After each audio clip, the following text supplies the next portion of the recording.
জনপ্রিয় একজন মানুষ। আপনি দেশ থেকে চলে যেতে হলো কেন স্যার? সেই কাহিনীতে এই মুহূর্তে যাওয়া ঠিক হবে কি? মাফ করে দিয়েছি। জিয়া রহমান আমাদেরই একজন ছিলেন। আচ্ছা, to be frank with you, উনি কোরআন শপথ নিয়ে আমাদের সাথে কাজ করতে রাজি ছিলেন, কিন্তু পরবর্তী পর্যায়ে তিনি তার নিয়ত থেকে সরে আসেন। তার জন্য তো আমরা দায়ী নয়, উনি দায়ী।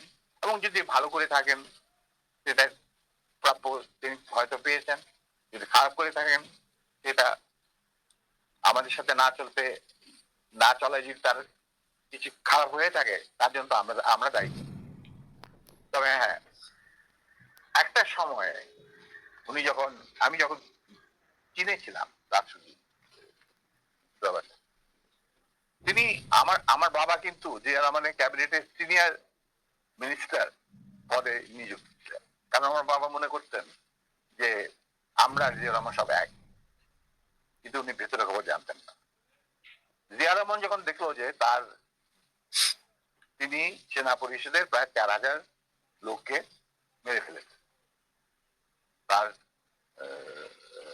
ক্ষমতাকে কুক্ষিগত করার জন্য, আমরা ওনার তারপরে যখন তিনি দেখলেন যে তার অবস্থা খুব খারাপ, ভেতরের খবরটা সাধারণ জনগণ দেখে না। সাধারণ জনগণ দেখতে জিয়া রহমান তার রেবন গঞ্জি কাঁধে কোদাল বসে আছেন, এই সমস্ত।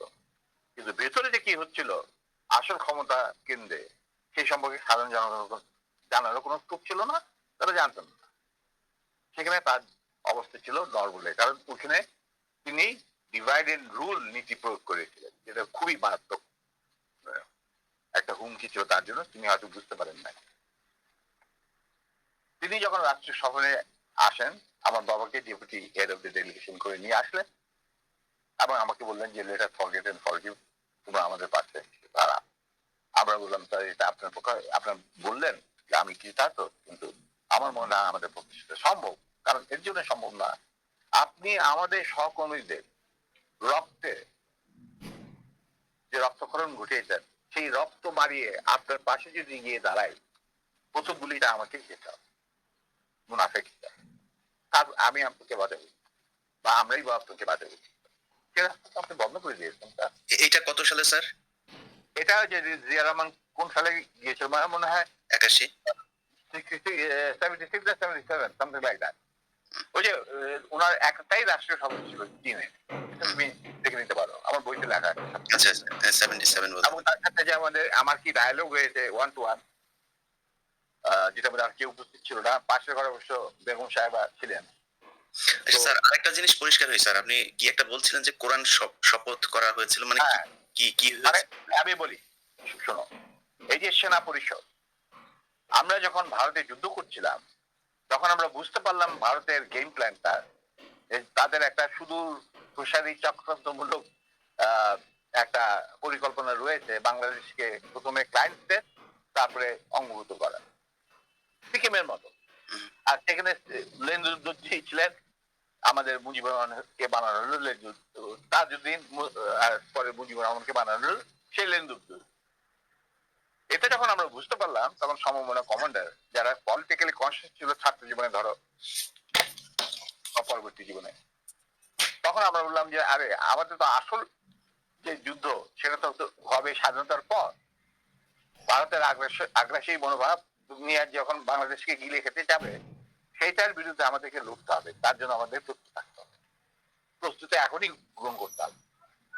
তখন আমরা ওই মুক্তিযুদ্ধের আড়ালে আমরা সেনা পরিষদের বীজ বপন করি।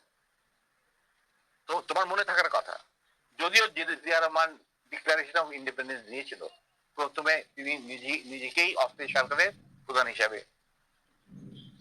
দাবি করেছিলেন, মানে ভাষণে বলেছিলেন। পরে ইন্ডিয়ার চাপে উনি থেকে বদলিয়ে যে মুজিবুর রহমানের ইনস্ট্রাকশনে আমি এই ঘোষণা দিলাম। এরপরেও কিন্তু তার প্রতি ইন্ডিয়ান সরকার বা আওয়ামী লীগ সরকার কখনোই আস্থা রাখতে পারে নাই। তারা তাকে সেক্টর কমান্ডারের অবস্থান থেকে সরিয়ে এনে হেড কোয়ার্টার দাম করে এক সেফ হাউসে, মানে করে কিছু সেফ ছিল যেখানে আমরা থাকতাম বা আমাদের সাথীরা চলে আসতাম কল্যাণী মানে এই স্বভাব ক্যালকাটা একটা বাড়িতে ওনাকে না নিষ্ক্রিয় করে রাখা তখন আই ওয়াজ কেউ যে মানে আশেপাশে যায় কারণ উনি ভারতের চক্ষুষু উনি আওয়ামী লীগের চক্ষুষু তো কে যাবে ওনার সাথে দেখা করতে তখন কিন্তু আমি কারণ আমি জিয়া রহমান তো অনেক আগে শিখেছি বাচ্চা নামে একসাথে কাজও করেছি